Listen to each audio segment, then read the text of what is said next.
पिछली क्लास में हम लोग रासायनिक संयोग के नियम पढ़े थे, जिसमें फर्स्ट नियम था द्रव्यमान संरक्षण के नियम। देखते हैं द्रव्यमान संरक्षण का नियम क्या होता है। जी, सन 1789 में लेबोजियर नामक वैज्ञानिक ने प्रयोग के आधार पर सिद्ध किया। कौन सी किए?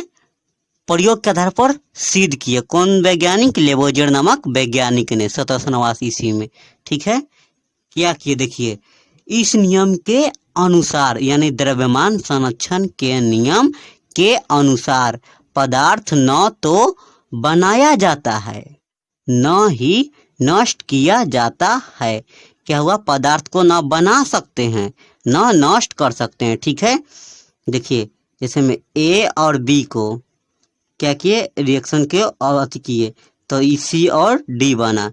इसको ए न बना सकते हैं और न नष्ट कर सकते हैं। ठीक है, अब सेकेंड है स्थिर अनुपात के नियम। यानी स्थिर अनुपात का नियम क्या होता है? तो इस नियम के अनुसार यानी स्थिर अनुपात के नियम के अनुसार किसी यौगिक में तत्वों के द्रव्यमान का अनुपात एक समान होता है। ठीक है, क्या होता है? किसी यौगिक में यानी कोई भी यौगिक में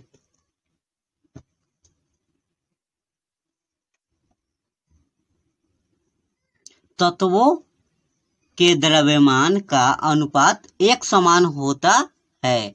ऐसे देखिए, कार्बन और ऑक्सीजन यानी CO2 कार्बन डाइऑक्साइड के तोड़े क्या में तोड़े? कार्बन और ऑक्सीजन में तोड़े। तो देखिए इसमें कार्बन की संख्या इधर भी या कार्बन की संख्या इधर भी बराबर है। इधर भी O2 है तो इधर भी O2 है। ठीक है, अब आते हैं तीसरा, क्या? गुणित अनुपात का नियम। यानी गुणित अनुपात का नियम क्या होता है? जब दो तत्व संयोग करके दो या दो से अधिक यौगिक बनाते हैं तो एक तत्व का भिन्न भिन्न भार जो दूसरे तत्व के एक निश्चित भार से संयोग करते हैं। क्या होता है? देखिए, जब दो तत्व संयोग करते हैं यानी दो गो तत्व, एगो इसमें कार्बन और ऑक्सीजन, क्या लिए? कार्बन और ऑक्सीजन। ठीक है,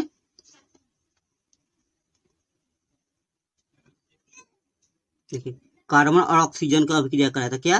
कार्बन मोनोऑक्साइड बनता है और CO2 बनता है। यहाँ पे O2 रखेंगे तो इसमें देखिए कार्बन और ऑक्सीजन के परमाणु संख्या बराबर है, यानी इधर भी 1 देखिए इधर भी कार्बन की संख्या, कार्बन का परमाणु द्रव्यमान 12, ऑक्सीजन का परमाणु द्रव्यमान 16। ठीक है, चौथा आते हैं गुणित अनुपात का नियम। यानी गुणित अनुपात का नियम क्या होता है?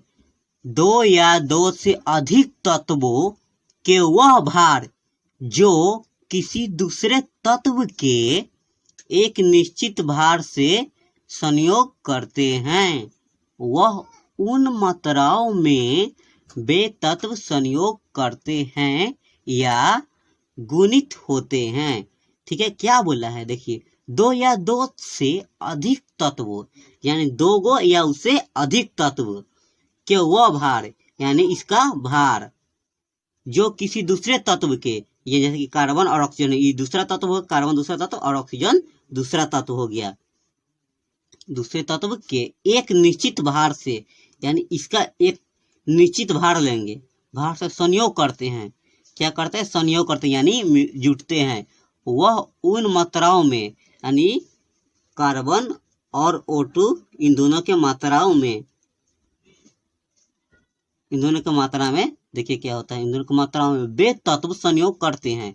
क्या करते हैं? संयोग करते हैं, यानी दोनों के मिले, दोनों सतह मिला या गुणित होते हैं या इन दोनों के गुना होते हैं। देखिए कुछ नहीं तो गुना है।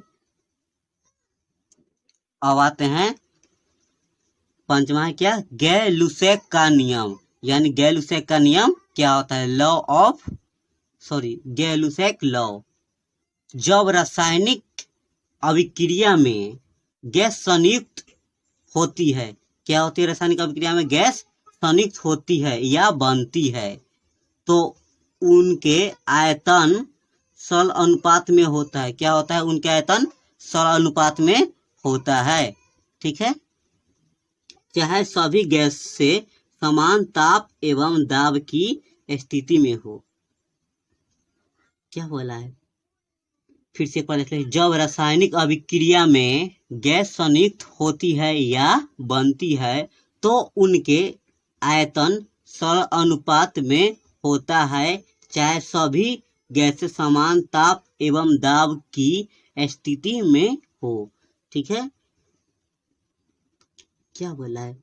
जब रासायनिक अभिक्रिया में गैस संयुक्त होती है यानी गैस निकल रहा है, रासायनिक अभिक्रिया में इसमें गैस निकल रहा है या बन रहा है। ठीक है, तो उनके आयतन यानी देखिए हाइड्रोजन का आयतन, देखिए आगे जो होता है उस आयतन होता है। इसमें कितना आयतन है? एक आयतन। इसमें कितना आयतन है? एक। इसमें कितना? दो। ठीक है, सब अनुपात समान होता है, यानी इधर एक एक दो हो गया, इधर देखिए दो है, अनुपात समान होता है, चाहे सभी गैसें समान ताप एवं दाब की स्थिति में हो। ताप या दाब की स्थिति में होगा तो भी समान होगा। देखिए आयतन 1 है, इधर भी इसका आयतन 1 है, जो आगे इसका है कुछ नहीं है तो इसमें 1 है, इसमें 2 है। आयतन कितना है इसका? 2। इधर इधर 1 1। अब जानते हैं मोल, यानी मोल क्या होता है? मोल पदार्थ की मात्रा की इकाई है। मोल क्या है? पदार्थ की मात्रा की इकाई है। ठीक है, फिर अगला देखिए, मोल एक निश्चित संख्या को प्रदर्शित करती है।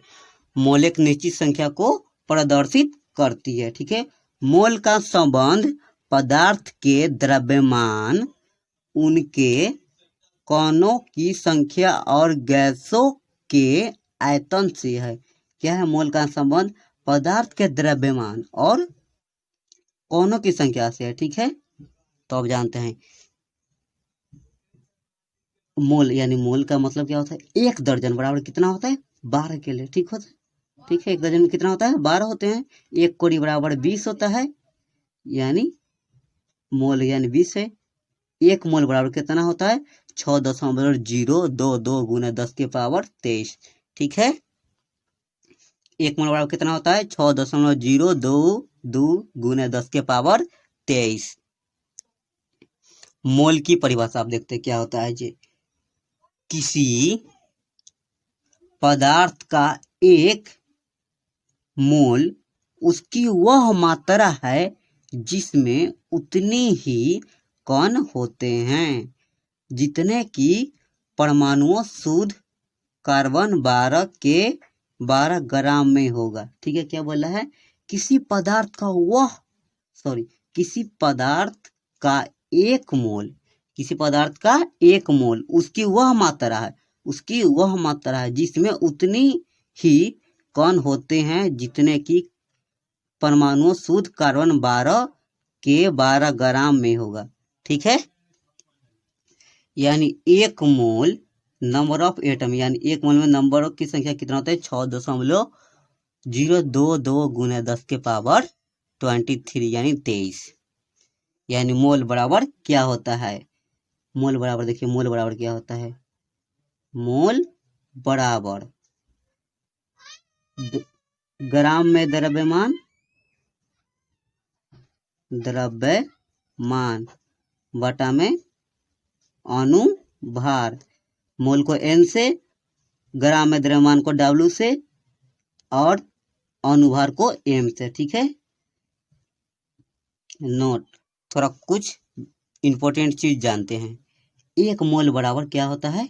6.023 गुना 10 के पावर 23 कण, यानी एवोगैड्रो संख्या बराबर है 1 मोल परमाणु कितना होता है? 6.023 गुना 10 के पावर 23 परमाणु। 1 मोल अणु बराबर कितना? 6.023 गुना 10 के पावर 23 अणु। 1 मोल परमाणु का भार बराबर ग्राम परमाणु का भार। एवोगैड्रो संख्या किसको कहते हैं? Avogadro number. 1 मोल में अणुओं या परमाणुओं की कुल संख्या को एवोगैड्रो संख्या कहते हैं। एक मोल में अणुओं या परमाणुओं की कुल संख्या को एवोगैड्रो संख्या कहते हैं। इसे n से सूचित किया जाता है। इसका मान 6.023 गुना 10⁻23 होता है। ठीक है। 1 ग्राम एटम यानी O2 का कितना होता है एटम, देखते हैं 6.022 गुना 10⁻23 एटम। 1 ग्राम मॉलिक्यूलर यानी O2 में कितना होता है 6.022 गुना 10⁻23 मॉलिक्यूलर। ठीक है। अब फिर नेक्स्ट क्लास में मिलते हैं।